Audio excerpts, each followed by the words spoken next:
ليه تشتري الكيس فيه 5 ب10 جنيه وانت تقدري ب10 جنيه تعملي اكتر من 30 واحدة؟ الطريقة سهلة جدا جدا، بس يا ريت قبل ما نبدأ ادعمونا كده بلايك حلو منكم، واتمنى لو تشيروا الفيديو لكل اصحابكم اكون شاكرة لكم جدا جدا. شايفين الجمال؟ الله اكبر، بجد تحفة هشة وجميلة قوي قوي فوق ما تتخيلوا. اول حاجه كده هنبدا بالمواد الجافه. انا معايا كده صينيه حطيت كده عليها مصفى، معايا كده كوبايتين من الدقيق، ونخل الدقيق ده بيفرق جدا، بيخلي الحاجه تطلع معاكي هشه ومش مكتومه. فانا نخلت كده معايا كوبايتين من الدقيق. اهم حاجه الكوبايه اللي هتستخدميها اللي تعيري بيها الدقيق هي اللي تعيري بيها السوائل، يعني اي كوبايه متوفره عندك، مش شرط خالص اللي انا استخدمتها. عليها كده رشه من الملح، وعليها كده برضو معلقه صغيره من البيكنج باودر، بتخليها هشه جدا ومش مكتومه. طبعا العجينه بتاعتنا مفيش فيها خميره.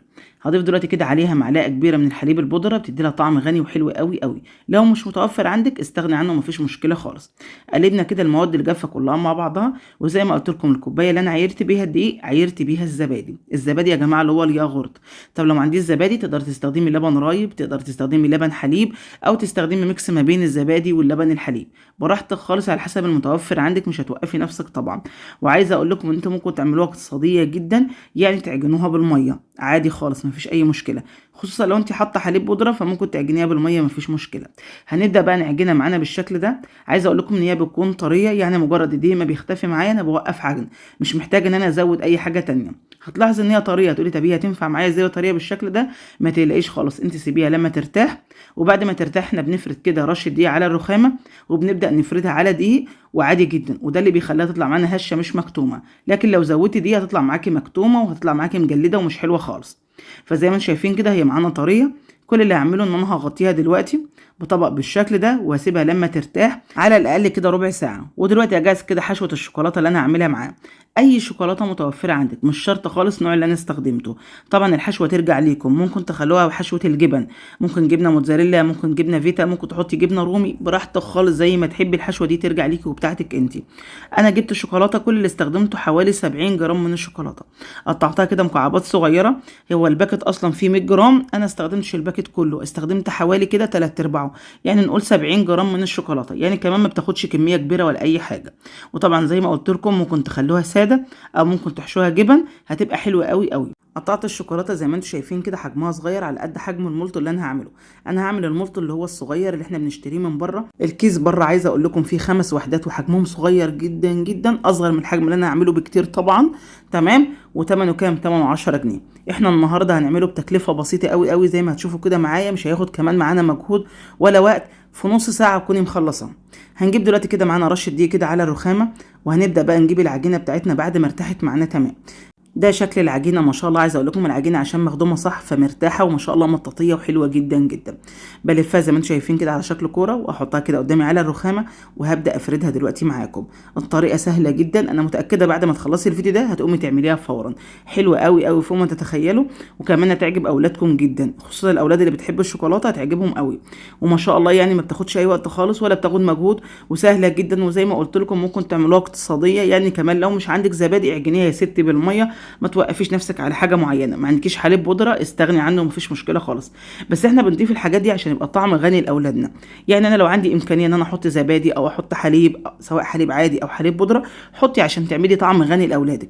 لكن انت لو عايزه تعمليها اقتصاديه خالص، يعني مثلا الفينو اللي بنشتريه من بره، الفينو ده معجون بالميه، انا ممكن اعمله في البيت غني جدا، واحط له زبادي واحط له حليب واحط حليب بودره، واعمل كل حاجه بحيث تطلع الحاجه طعمها حلو معايا. كده خلاص انا فردت العجينه بتاعتي كويس قوي، وهبدا كده اعملها كده زي ما انتم شايفين كده، اقسمها كده على 4. وبعد ما اقسمها على 4 نبدا نعمل بقى كده شرايط رفيعه جدا. هتلاحظوا كده ان التقسيمه بتاعتي جت جزء كبير جزء صغير، لان انا عايزه اقول لكم المكان عندي ضيق جدا، وانا واقفه جنب الستاند فايديا عوجت كده وانا بقطع. الموضوع ده بيحصل معايا كتير جدا وانا بقسم اي عجين. ربنا يوسع علينا وعليكم يا رب. عايزه اقول لكم بتفرق جدا ان انت بتبقى تعملي الحاجه في مكان واسع وايديكي كده واخده براح كده وانت شغاله، غير لما بتعملي في مكان ضيق. انا عايزه اقول لكم انا واقفه كده والستاند جنبي، لو حركت ايديا عوجتها كده شويه، عايزه اقول لكم بيهتز طبعا، الصوره تطلع مهزوزه، تطلع مش حلوه خالص. فانتوا طبعا تظبطوا ايديكم وانتوا بتقسموا العجينه عشان يطلعوا كلهم كده مقاسهم واحد. العين كده اللي بتاكل الاول الحاجه كده تبقى شكلها منمق وشكلها كده شيك وحلو قوي. كده خلاص انا قسمتهم بالشكل ده. وبعد كده هنبدا نحشيهم طبعا بالشوكولاته. هنبدا بقى نحشي بالشوكولاته ونقفل نسوي على طول. شايفين بقى السهوله؟ مفيش بقى اسهل من كده. كده خلاص قسمت كميه العجين بتاعتي كلها. هبدا كده احط الشوكولاته كده معايا على الطرف، واهم حاجه عشان ما تطلعش منك وانت بتقليها في الزيت هتعملي ايه؟ تقفلي كده الطرف الاول بايديكي بصبعك كده، وبعد كده تلفيها رول وتقفلي الطرف زي ما انت شايفه كده معاكي تمام، وتحطيها كده جنبك على صينيه عليها رشه دقيق او على ورق زبده براحتك خالص على حسب المتوفر عندك. ايه رايكم بقى في الجمال والحلاوه دي؟ اظن بقى مفيش بقى اسهل ولا ابسط من كده. سهله جدا جدا، مش هتاخد معاكي وقت خالص. زي ما انتم شايفين كده هتلاحظوا ان انا عامله احجام كبيره واحجام صغيره، عادي يا جماعه بقى، احنا اللي هناكلها. طبعا عايزاكم تجربوها وتقولوا رايكم في الكومنتات، يهمني جدا جدا. الطريقه سهله وبسيطه، مش هتاخد معاك اي وقت خالص. ولو انت ما عندكيش شوكولاته زي ما قلت لك استغني عنها واعمليها ساده او اعمليها بالجبن. لو عندك جبن اعمليها للاولاد كده قطعه جبنه صغيره قوي، ما تاخدش كتير لان حجمها صغير. تمام، وما شاء الله هترمي معاكي كميه كبيره وهتبقى حلوه قوي قوي. زي ما شفت كده معايا انا عامله طبق ما شاء الله فيه حوالي 30 قطعه. كده خلاص انا هخلص الكميه بتاعتي كلها بنفس الطريقه عشان ما اطولش عليكم، وبعد كده نبدا نسويها مباشره. يعني ما نستناش لا ترتاح ولا اي حاجه، لا، انت بتاخديها بعد ما تخلصي على طول تحطيها في زيت يكون غزير، والزيت لازم يكون زيت سخن، ما تحطيهاش في زيت بارد، لانك لو حطيتيها في الزيت البارد ممكن تجلد منك وتاخد وقت على النار فتنشف منك كمان، لان في ناس كتيره جدا بتجربها وتطلع معاها ناشفه. فانت عايزه زيت يكون غزير ويكون سخن. فانا ببدا احمرها على طول، ما بتاخدش وقت خالص يا جماعه. دي مجرد ما بتحطيها في الزيت على طول بتبدا تاخد معاكي لون، وتقلبي على طول تقليب مستمر عشان تاخد معاكي لون موحد ويكون شكلها حلو قوي قوي. ما شاء الله سهله وبسيطه جدا جدا. الصينيه دي كبيره فخدت يعتبر نص الكميه. خلصت نص الكميه ده وعملت النص التاني. واهم حاجه طلعيها على مناديل مطبخ او على مصفى عشان تشرب كل الزيت ايه اللي فيها. ده لو شاربه زيت بس، والله ما بتشرب زيت خالص. جربوها انا متاكده هتدعولي، حلوه جدا جدا ما شاء الله. يا ترى بقى حطيتوا لايك ولا لسه؟ اتمنى لو وصلتوا للمرحله دي ونسيتوا تحطوا لايك، ادعموا الفيديو بلايك يا جماعه. لايك مجرد بيرفع معانا الفيديوهات مش اكتر، فادعموا الفيديو باللايك عشان يوصل لكل الناس.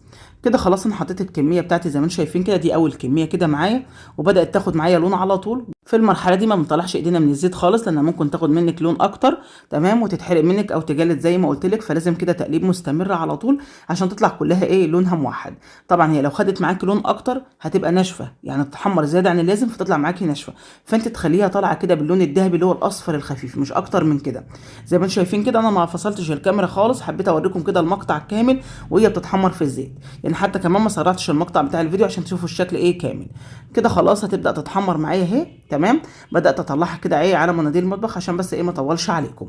زي ما انتم شايفين كده والله ما شاربه زيت خالص، وهشوفوا وانا بفتحها معاكم. الله اكبر تحفه. زي ما شفتوا كده معايا في البدايه مورقه كده ومش شاربه زيت خالص، وكمان مش معلمه كمان على ايديا. فانا كده خلاص هطلع الكميه دي كلها، تمام، وهبدا بقى اسوي باقي الكميه واوريكم بقى الشكل النهائي عامل ازاي. بجد تحفه، هتجربوها بجد هتعجبكم قوي قوي. ايه رايكم بقى في الجمال والحلاوه دي؟ اعتقد بقى مفيش احلى ولا اجمل من كده. دي كده الكميه كلها، وهفتح لكم برده واحده عشان تشوفوا شكلها من جوه. بكده فيديو النهارده يكون خلص، اتمنى يكون عجبكم، واشوفكم على خير ان شاء الله في وصفه جديده، ومع الف سلامه حبايبي.